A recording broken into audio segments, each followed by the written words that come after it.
Hello everyone, Ryan here with another 2020 Subaru Outback tip for you. I wanted to show you how to use the inbuilt TomTom navigation features. You may have this installed on your particular Outback. If not, this video may not be very interesting for you. But if you are shopping for an Outback or you own an Outback and you want to understand how this feature works, it can give you a little bit of an insight in terms of what to expect. So many people use their phones these days for navigation, whether they're using Google Maps, Waze, or some other application.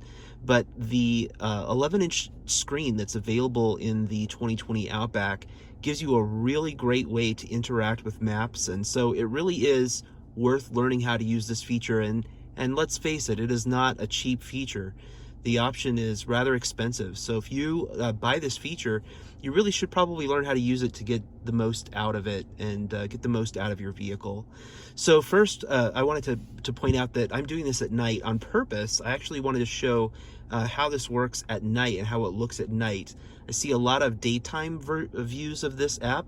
So I'm actually just sitting on a street at nighttime, and I do have to have the car running, so I apologize if there's a little bit of background noise. But I want to go ahead and open up the map app, and that's done by pressing this icon up here in the top. And we'll let that load up. And this is how the app looks at night. If you have the contrast turned down and the lights on, this is how it should look. So if your maps don't look like this at night, you may need to adjust your in-cabin illumination settings to get the right view. Now the default setting here shows you north is up. So when we're looking at this app, you can see north, and you can see that the car is the blue triangle down there in the middle, and you can see that we are facing south. Now over here on the left, you'll see a little S indicating that we're facing south, okay? And you'll notice that there's this little arrow above the S.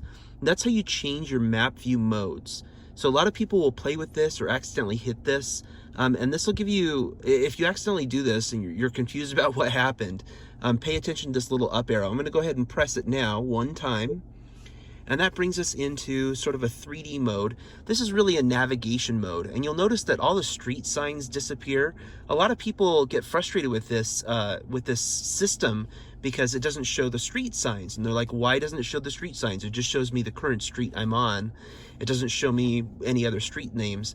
Well, there's a good chance that you've put it into this mode, and if you put in a route, it will show you the street names that you need to turn on without any other distractions. But like this, it doesn't matter how much you zoom out or in, you'll never get any street names, and it can be a little confusing.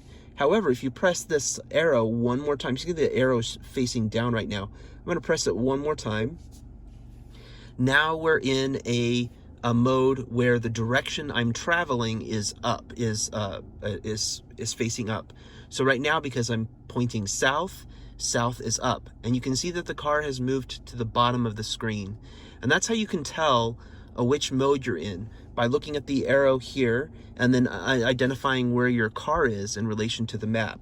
If you hit it one more time, you go back to this default mode where north is up. So if you play around with these settings, you can get a pretty good view of street names and street signs. You might need to zoom in or out just depending on your particular situation and where you're at.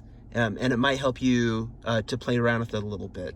So there's some basics on how to move through the screen. You can also do this manually by pinching on the screen to zoom out, or pushing in to zoom in. Well, there we go. Got it. And then that should give you a sense of what's going on. Let's go ahead and pull way out here. You can see where I'm at in the United States, maybe. All right, there I am in Utah.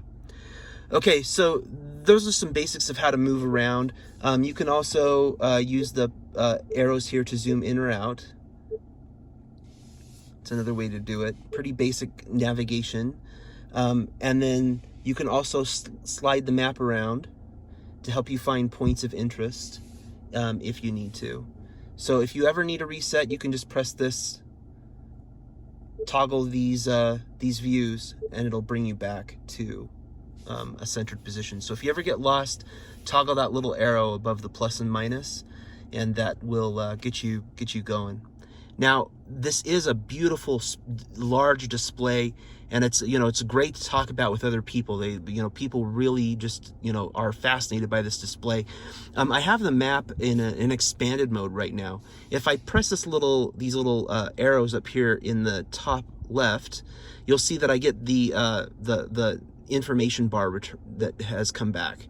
So now I can see, my radio stations, the street that I'm on, or navigation information, and my favorite widgets and so on.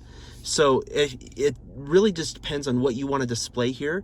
I think the map looks really great expanded like this. You can see it with the full screen. It's very impressive. This is my hand almost touching the screen, so that gives you an idea of how large this display really is. There's a lot of information that's available. I'm going to make some other videos that show you how to set points of interest and use other special features that are available in the TomTom app. I just wanted to give you a quick overview of the navigation and the map itself. Thanks for watching.